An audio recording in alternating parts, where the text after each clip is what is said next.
আসসালামু আলাইকুম।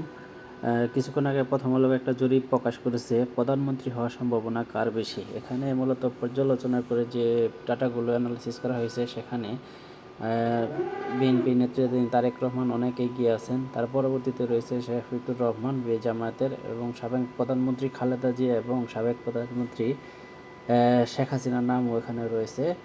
নতুন যে এনসিপি সভাপতি নাহিদ ইসলামও এই তালিকায় রয়েছেন। জাতীয় পার্টি থেকে আসলে জিএম কাদেরকেও এই তালিকায় রাখা হয়েছে। আমরা এখন নিচে কিছু ফানি কমেন্টস নিয়ে আলোচনা করব। এই জরিপের ফলাফলের ভিত্তিতে কিছু কমেন্টস যেগুলো খুবই হাস্যকর, একটু ফলো করবেন। একজন লিখেছে সাদাত হোসেন, এই জরিপটা আসলে কোন দেশে চালানো হয়েছে, উগান্ডা না লন্ডন? তার পরবর্তীতে আরেকটা জরিপ লক্ষ্য করলে দেখা যাবে জরিপকারীকে নোবেল পুরস্কার দেওয়া উচিত।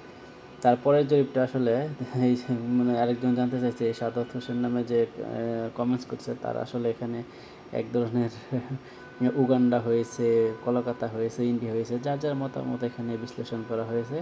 তবে আরও কিছু কমেন্টস আপনাদের নিচে নিয়ে যাচ্ছি। নিচে কমেন্টসগুলো দেখলে আরও বিস্তারিত জানতে পারবেন, যেগুলো আসলে খুবই হাস্যকর মনে হয়েছে। এক একজন মানুষ এক একভাবে এইগুলোকে উপস্থাপন করেছে।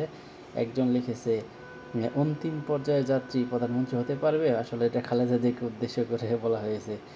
আরেকজন লিখেছে, যেই যেই ভাই জরিপ করেছে তাকে সম্মানের সহিত নোবেল পুরস্কার দেওয়া হোক।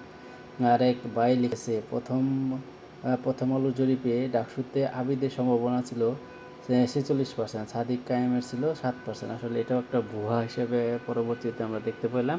উনি আসলে মূলত প্রথম আলো চিত্রটাকে ভুয়া প্রমাণ করার জন্য বলেছেন। আর এরকম অনেকগুলো কমেন্টস নিচে করা হয়েছে। যেমন আরেকটি কমেন্টস হচ্ছে, একটি সুষ্ঠু নিরপেক্ষ নির্বাচন গ্রহণের মাধ্যমে আওয়ামী লীগকে নির্বাচনে অংশগ্রহণের সুযোগ করে দিলে 200-এর বেশি আসন পাবে আওয়ামী লীগ।